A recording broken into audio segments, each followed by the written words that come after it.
Bienvenidos a un episodio más de Proyecto 1954 y este podcast es un podcast especial. Va a salir, sale hoy martes y junto con este podcast sale el podcast normal de todas las semanas, pero es un podcast especial porque va a ser digamos, una especie de anuncio, ¿ok? Y ahorita les vamos a ir platicando de eso. Está con nosotros Carlo Terán otra vez y otra vez estamos en 4 ciudades distintas. Creo que nunca en los 8, 9, 10 podcasts que llevamos hemos coincidido alguno al menos en la misma ciudad. Emilio siempre está en Monterrey, Carlo en San Diego, hemos tenido invitados, pues que hay siempre en la Ciudad de México, yo estoy en Washington y hoy Ana Préstamo está en Monterrey y Sí. José Murillo está en la Ciudad de México. Entonces, Así San es. Diego, Washington, Monterrey, Ciudad de México, padrísimo. Y les comentaba, me preguntaba José del título de 1954, que Carlos la vez pasada platicamos que son las millas fronterizas. Y ya hace unos meses conocí a una chava que ahora es amiga nuestra, Shivam, y ella fundó un tequila junto con 2 amigas. Ella es, digamos, es americana, Indian American, digamos, de la India, y, y tiene un tequila que se llama 1953. Y también, pues yo como que no sabía pues, qué habrá pasado ese año. Y es el año en el que las mujeres en México pudieron votar por primera vez, ¿no? Entonces Wow. son 3 Wow. mujeres y como que le dan ese vibe, pues mucho del empoderamiento de la mujer. Y es un tequila espectacular, además, riquisísimo. A ver si se lo topan por ahí, 1953 es un súper tequila. Pero bueno, ahí la anécdota del tequila. Vamos a empezar. Ana, tú traes algunos datos del ecosistema del Venture Capital en México porque acaban de sacar un estudio padrísimo, un white paper. Sí, de hecho lo sacó Vale y creo que nos va a servir mucho para este episodio para dimensionar en verdad qué es lo que nos va a estar contando José y el tamaño y la importancia del anuncio, no tan anuncio que nos va a estar explicando.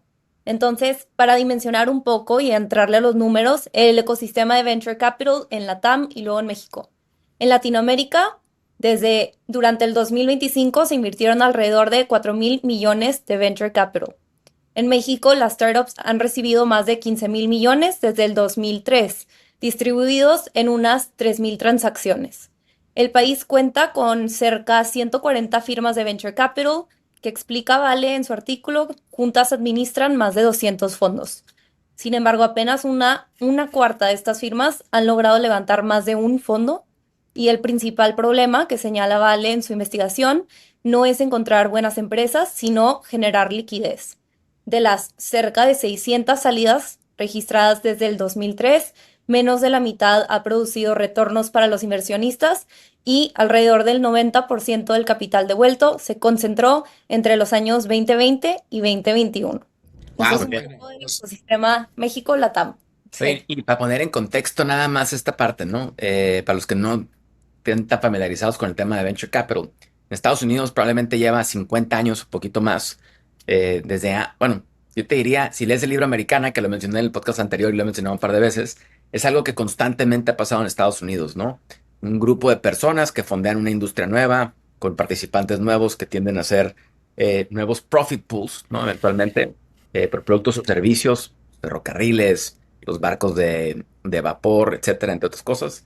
Pero como que empezó a agarrar fama en Silicon Valley con todo el tema de Apple, Intel, etcétera, y o sea, se empezaron a crear de los grandes fondos. Hoy vamos a escuchar de un par de ellos que han invertido con José para que ahorita nos platique.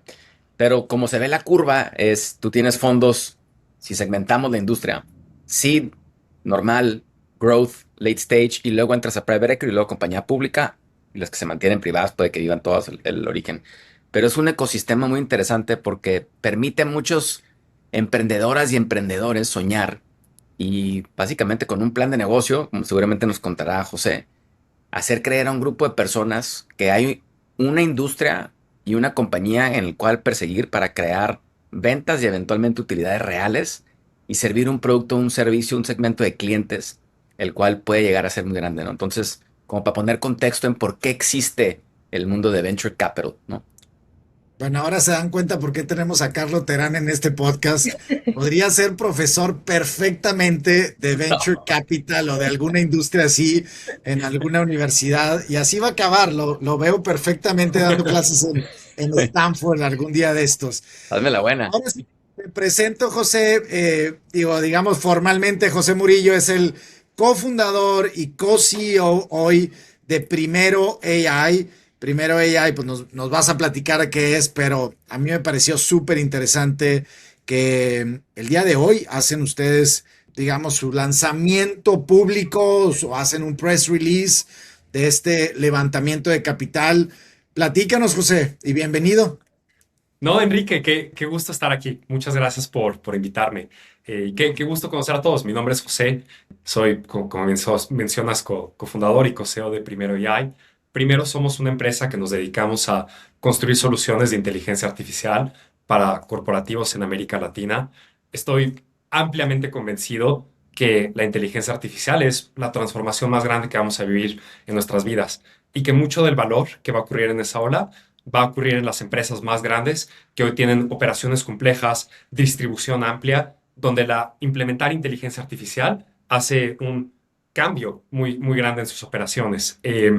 Y nada, que queremos ser el socio estratégico de las empresas más grandes de la región para llevar a cabo esta transformación. Sí, y ahorita les contaré, hoy estamos anunciando una ronda de $12 millones con Kasek y General Catalyst, que fue nuestra ronda semilla, igual que un par de los proyectos iniciales que estamos haciendo. Padrísimo. José, ¿nos puedes platicar un poquito de quién es el equipo fundador? ¿Quiénes son? ¿En dónde trabajaron antes? No sé, ¿dónde estudiaron? Siento que Carlo y yo les doblamos la edad a ti y a Ana aquí. Creo que están súper chavos ustedes. Pero si nos platican un poquito de los últimos 2, 3 años, experiencia, background, estaría padrísimo. No, claro. Si quieren, les cuento un poco de mí. De ahí les cuento de mis socios y me encantaría también contarles del equipo que estamos construyendo. Un poco de mí, pues yo crecí en la Ciudad de México, hice mi carrera en Harvard, allá estudié Economía y Ciencias de la Computación, hice prácticas en empresas grandes como Facebook y Goldman. Creo que no era para mí, sí, no pensé cuando me fue a estudiar a Estados Unidos que iba a regresar de inmediato a México. Creo que más o menos en el 21 que hubo la primera ola de innovación y la primera ola de muchas startups que empezaron a levantar capital en América Latina, decidí que quería ser parte de eso. Me tomé un año sabático de la carrera, me fui a trabajar a Tool, que es un startup que se dedica a hacer distribución de materiales de construcción y estaba creciendo muy rápido. Y creo que un poco ver a una región como América Latina, donde creo que hay cientos de problemas, muchísimas oportunidades y francamente creo que una industria de tecnología muy temprana, me convenció que había una oportunidad enorme de estar acá y bueno, creo que siempre creciendo, siempre he tenido un deseo enorme de poder tener un impacto grande en América Latina. Pues bueno, llevo los últimos 6 años trabajando en tecnología en América Latina. Tuve un startup de e-commerce de bajo costo en Colombia durante un par de años. Hace un año yo y mis socios empezamos Primero. Y sí, algo un poco por contarles también de mis socios. Tengo dos socios. Uno de ellos se llama Andrés, el otro se llama Santiago. Andrés estudió conmigo en Harvard, él es de Guadalajara, estudió matemáticas y física en la universidad, fue un ingeniero de Machine Learning, aprendizaje de máquina en una startup muy interesante que se llama Dino Therapeutics. De ahí trabajó en McKinsey, luego trabajó en 8VC, que es el fondo de inversión de Joe Lonsdale, que es uno de los fundadores de Palantir. Y cuando decidimos empezar Primero, pues creo que hay pocas cosas tan padres como empezar una empresa con tu mejor amigo. Santi es mi socio y también mejor amigo. Llevamos 4, 5 años trabajando juntos. Santi es colombiano, pero creció en Nueva York. Y tal vez un poco muy relevante para este podcast, es uno de los latinos que creció en el exterior, pero siempre tuvo un deseo muy grande de regresar a América Latina y tener un impacto acá. Hizo su carrera en la Universidad de Pensilvania. Allí estudió ciencias de la computación. Santi era el tipo de persona que estaba en la universidad y todo el tiempo estaba hackeando y haciendo bots. Sus amigos se ríen de que, por ejemplo, para pagarse las cervezas, Santi era alguien que hacía con un montón de bots entre como eBay y otras plataformas de e-commerce y como haciendo arbitrajes de venta para ganar dinero. Anyway, cuando se graduó de la carrera, Santi se fue a trabajar a Robinhood antes del IPO. De ahí fue solo founder de YC, donde hizo su primer startup y luego empezamos a trabajar juntos, él y yo, en nuestra empresa previa. Sí, me encantaría contarles un poco del equipo, pero eso es de nosotros. No, padrísimo. Está muy bien. Si quieres, antes de entrar al tema del talento, pues una de las dudas que tengo, ¿no? ¿Por qué América Latina no más en el problema, sino por qué apostar en la región y en el tema del talento?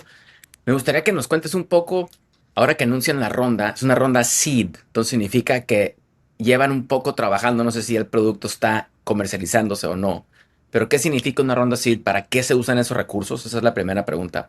Y la segunda, ¿cómo lograron levantar esta ronda de alguien como General Catalyst, que es de los premier funds que hay en Estados Unidos, junto con Kasek, ¿no? ¿Y cómo fue esa experiencia? Porque luego creo que algo que le falta a América Latina es la habilidad de soñar, ¿no? Y que ustedes hayan llegado con un plan de negocio, decir, vamos a apostarle a la región, especialmente en México, creo que habla muy bien de lo que han logrado por arrancar, ¿no?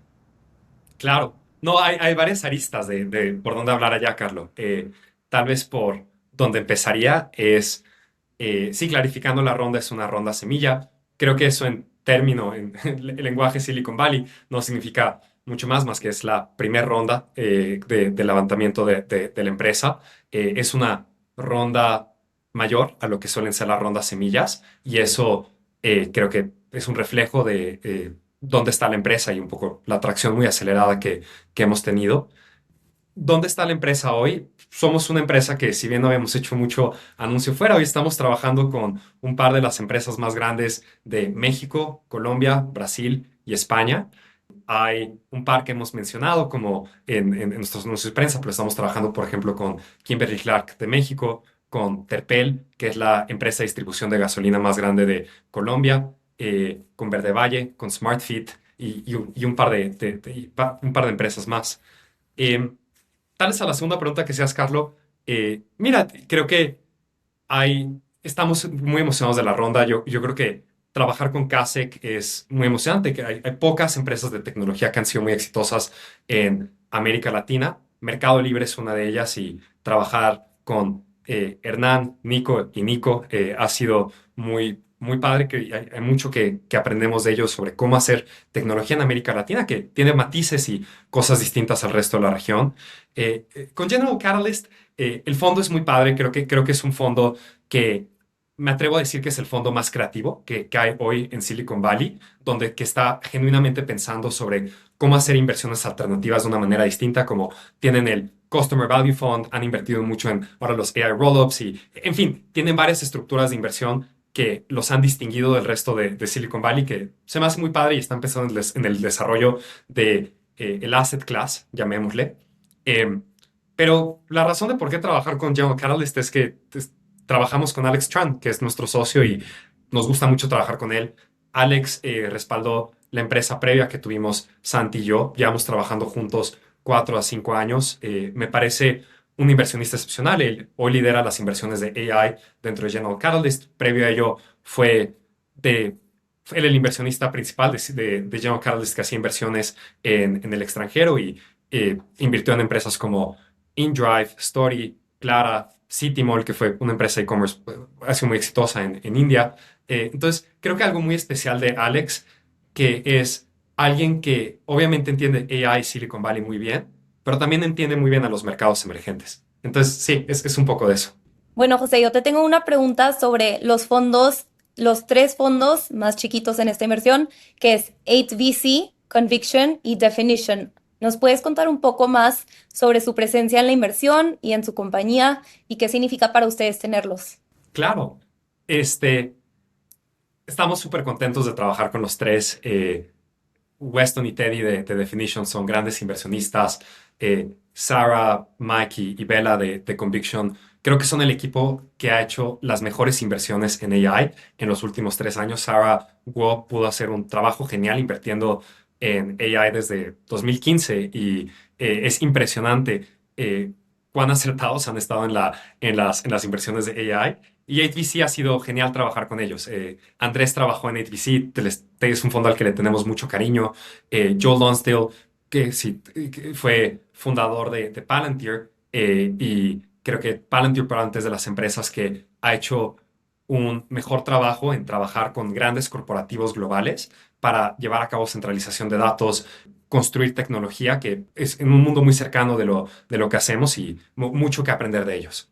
Oye, José, ¿cómo compites por el mejor talento en este momento que pues hay, vaya, empresas, tú mencionaste ahorita Palantir, digo, hay tantas empresas que le están apostando a AI en Estados Unidos y que están succionando, digamos, casi todo el talento de las grandes universidades de Estados Unidos, pero también de las de Latinoamérica.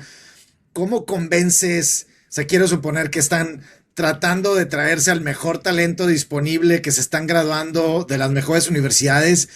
¿Cómo compites para llevártelos a México o llevártelos a Latinoamérica y que no se quieran ir a Anthropic en Nueva York o que se quieran ir a, pues tú mencionaste Robinhood y Goldman Sachs y McKinsey, tanta competencia en talento en ese específico, ¿no? Mencionaste Andrés estudió matemáticas y física, tú estudiaste economía y ciencias de la tecnología, pues vaya, es el core del talento necesario ahorita en AI. ¿Cómo compites con ellos? No, Enrique, tal vez empezaré diciéndote que me siento muy honrado de poder trabajar con el equipo que estamos trabajando en Primero.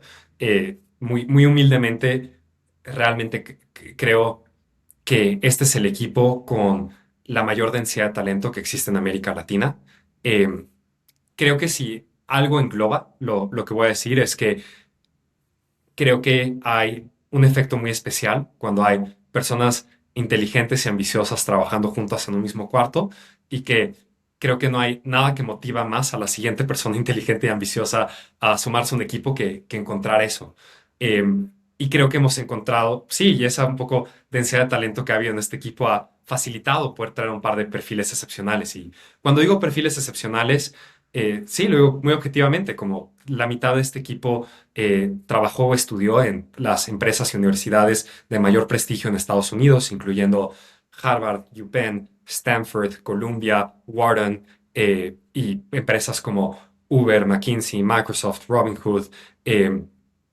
La mitad de nuestro equipo de ingenieros también son ingenieros que representaron a sus países o en las Olimpiadas Internacionales de Informática o las Olimpiadas Internacionales de Matemáticas o el ICPC, que es las Olimpiadas Informáticas Universitarias. Y ese es el 0.01% de los ingenieros. Digo, por destacar un par de las personas que hay en el equipo, por ejemplo, dos de los ingenieros en el equipo tuvieron la calificación más alta que han tenido ingenieros en toda la historia de Colombia en el ICPC.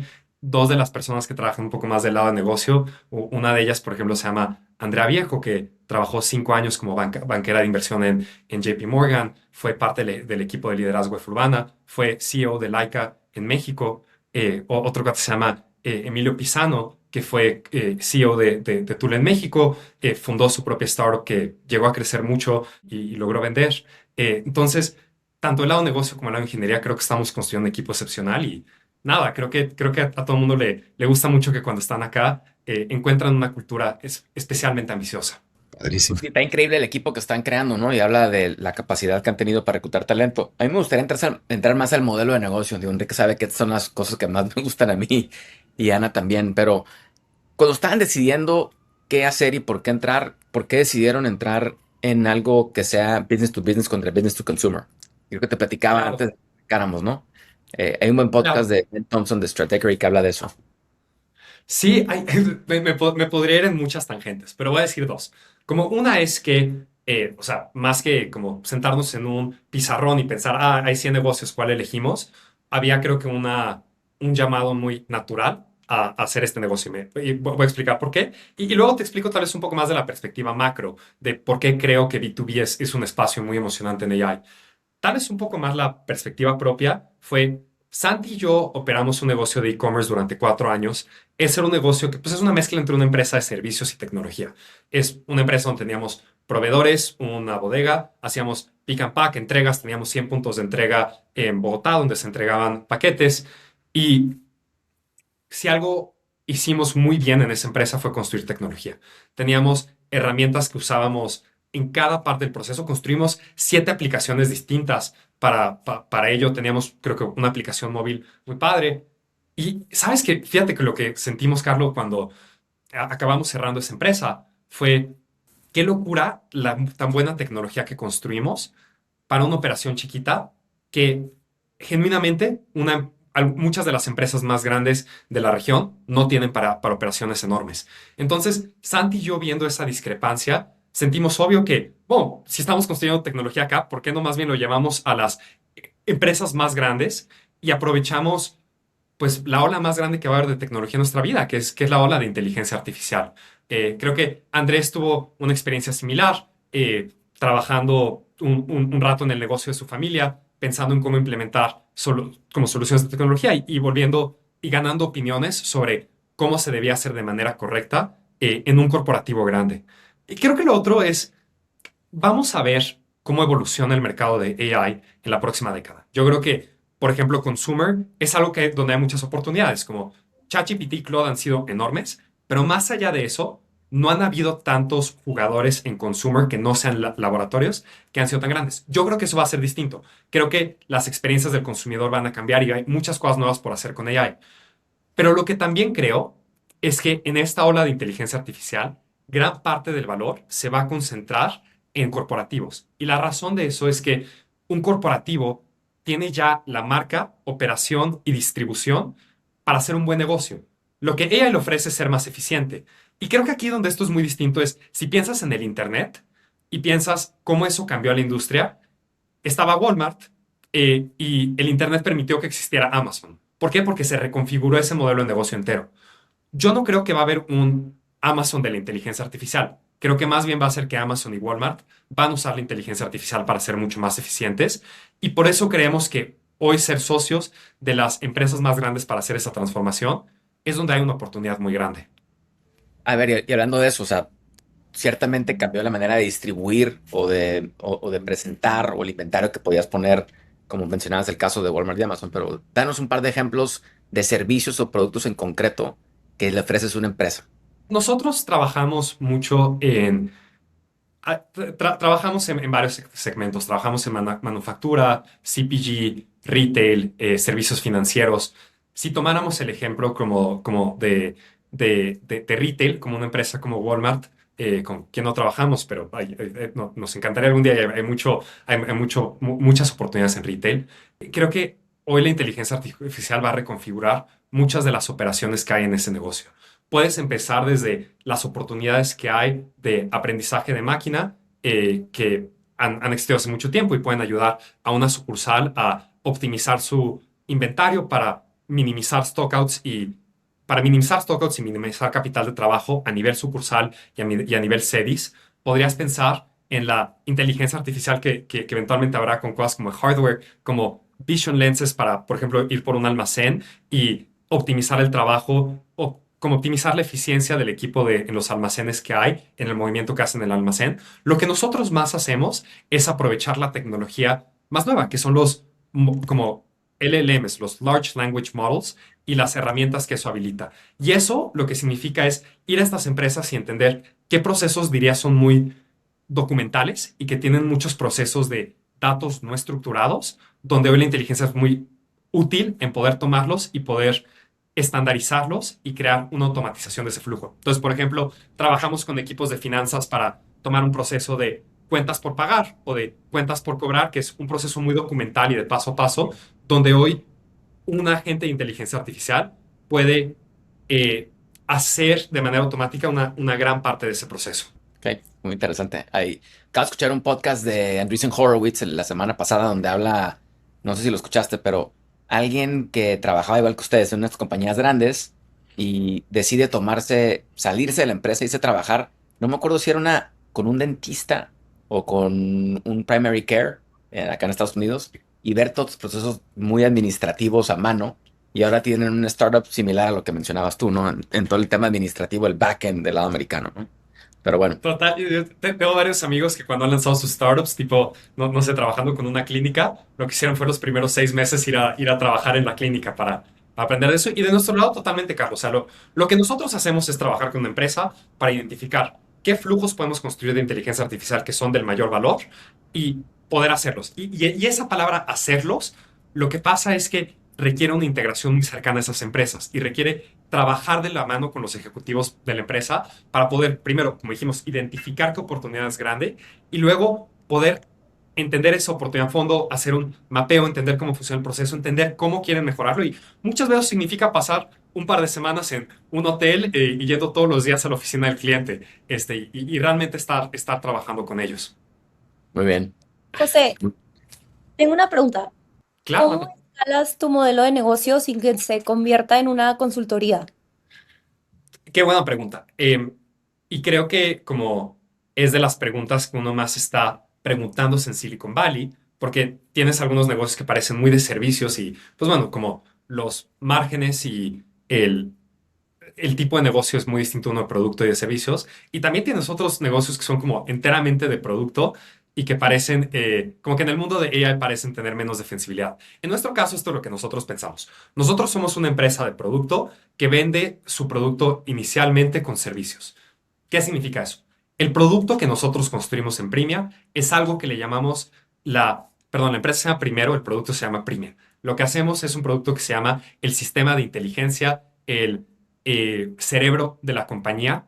Y ese producto lo que hace es, te puedes imaginar que una empresa grande tiene al menos 300 productos de software que no se hablan el uno con el otro. El CRM, el ERP, el buzón tributario. Y hoy es ahí donde vive toda esa información. Si tú quieres que un agente de inteligencia artificial se hable con esos sistemas, hay un proceso que se tiene que hacer para conectar esos sistemas y que esos sistemas vayan a un repositorio central. Además de eso, hay mucha información que no vive en esos sistemas.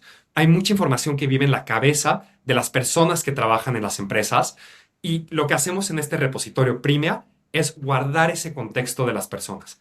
Ya encima de eso lo que hacemos es desplegar agentes y esos agentes se despliegan con contexto. Ahora, a tu pregunta, poder hacer eso requiere un elemento fuerte de servicios inicial donde tenemos que trabajar con la empresa para mapear el proceso, identificar su tech stack, identificar cuáles son identificar cómo nos vamos a integrar a cada uno de los sistemas. Y ahí es donde tener al equipo de ingenieros y a mí estando en el hotel al lado de la oficina durante varias semanas es importante. Pero lo que logramos hacer es, una vez que desplegamos un agente, ese agente, uno, ya está conectado al sistema, o al menos aparte del sistema. Segundo, tiene contexto de cómo funciona la empresa, tiene todas estas reglas que vienen en la cabeza de las personas. Y entonces, desplegar el siguiente agente es mucho más fácil, porque ya está, se beneficia de ese ecosistema que funciona. Entonces, Claro. esto es como una empresa que empieza un poco como servicios, pero nos va permitiendo desplegar un ecosistema y un producto donde desplegar cada agente es más fácil y y de mayor valor para la empresa con cada agente adicional que desplegamos. No sé si tiene sentido. Claro, como recursive self-improvement. Dentro de la Sí, empresa va mejorando. Sí, claro. totalmente. Me gusta mucho pensar que es un compounding platform con cada agente que construimos. Qué interesante. Oigan, pues qué padre, José. La verdad es que felicidades.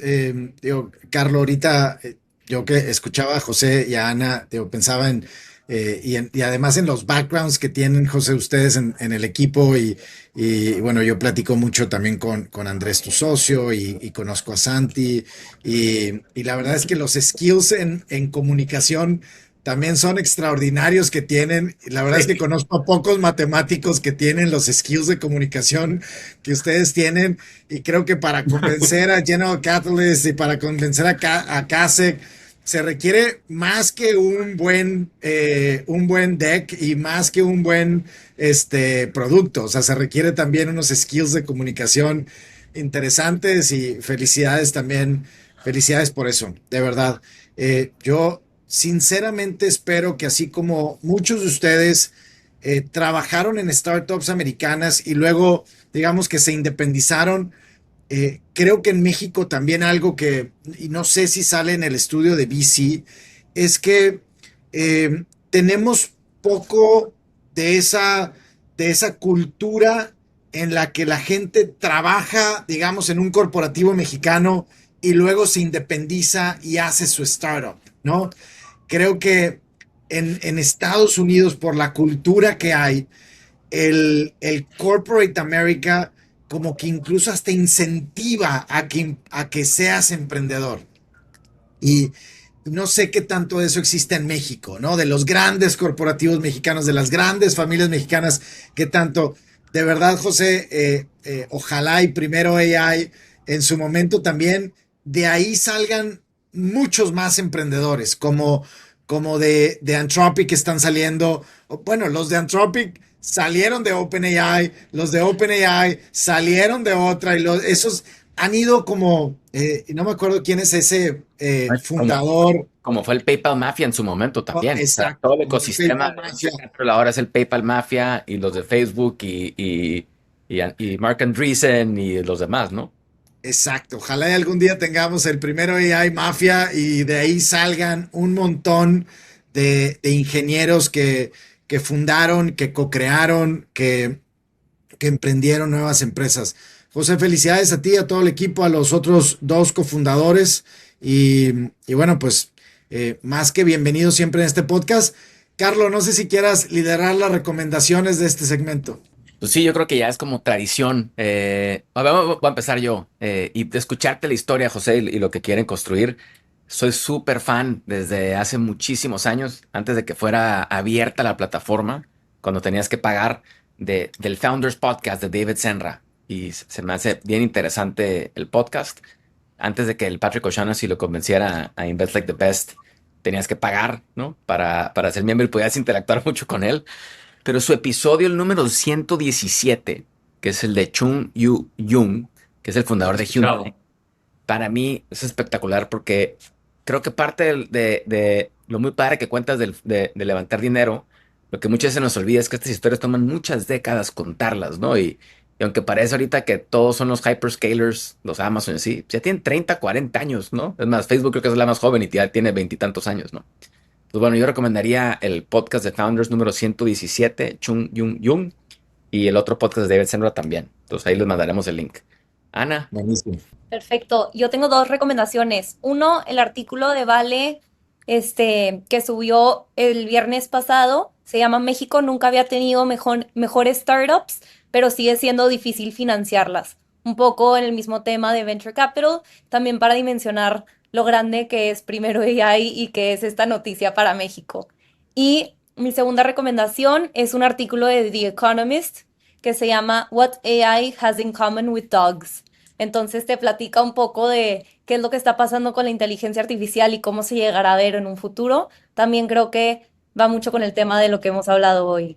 muy bueno. De hecho, hay otro del Economist de por qué ahí está contratando a otros filósofos para Sí, entender qué idioma le sí, metería. salió cuando me gradué y yo estudié filosofía. Entonces me emocionó muchísimo. Muy bien. José, Yo, chistosamente, siendo el de AI, les tengo una sugerencia fuera de AI, de lectura, que es un libro que me gusta mucho que se llama The Big Store. Es un libro que escribió el fundador de Audible, antes de fundar Audible, cuando era un escritor y periodista. Y es un libro que se escribió en los 80s y describe el momento, tal vez uno de los momentos de mayor cambio para Sears Roebuck, cuando Sears todavía era de las empresas más grandes de Estados Unidos, hacían el 1% de PIB de la economía americana, y describe cómo el mundo de retail va cambiando del segmento que habían tenido ellos de venta de catálogos a las tiendas como especializadas y eventualmente a las hipercadenas.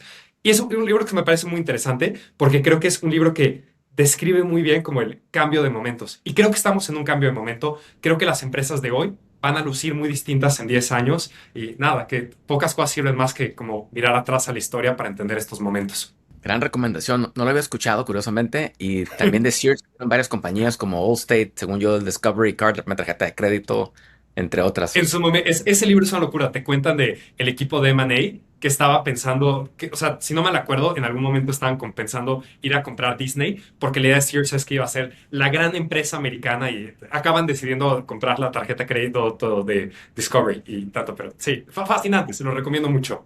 Muy bien. Henry, cierras. Buenísimo. Yo rápido, y Carlos, creo que recibimos los dos en un chat de un grupo de amigos, un artículo, no tiene nada que ver con VC, Ah, bueno. pero hablaba del caso de España y hacía un comparativo de cuántos bares hay en España versus camas de hospital, ¿no? Y entonces creo que, si no mal recuerdo, y voy a compartir el link del documento, creo que hay así como 250,000 bares y solamente 180,000 camas de hospital en todo en España. Pero digo, distinto a lo que podríamos pensar de decir, bueno, pues deberíamos de tener más camas de hospital, pues resulta que en España la tasa de mortalidad es de 84 años, ¿no? Mucho más arriba que en muchos otros países. Creo que en México es de 79, en Estados Unidos a lo mejor de 80, 81. Y entonces habla el artículo del tema de la convivencia y del convivir y de qué, pues el significado de eso y cómo podría estar realmente ayudando esa relación de amistad, pues de convivencia, a tener una mejor calidad de vida, que eso te lleva a tener una vida más longeva, ¿no? Entonces, bueno, a veces cosas que pudieran parecer contraintuitivas, pues a lo mejor resultan ser más buenas para el ser humano. Entonces, digo, por ahí lo vamos a poner el link al documento. Creo que era un artículo de algún periódico como El País o algo así. Y he estado pensando mucho, lo he estado comentando varias veces, lo platiqué con mi esposa, etcétera. Y bueno, lo quería recomendar por acá. Con eso cerramos. José Murillo, qué gusto verte por acá. Ana Préstamo, mil gracias por estar con nosotros. Carlos, nos vemos la próxima semana. Sale. Enrique, Carlos, gracias por invitarnos. Ana, qué gusto saludarte.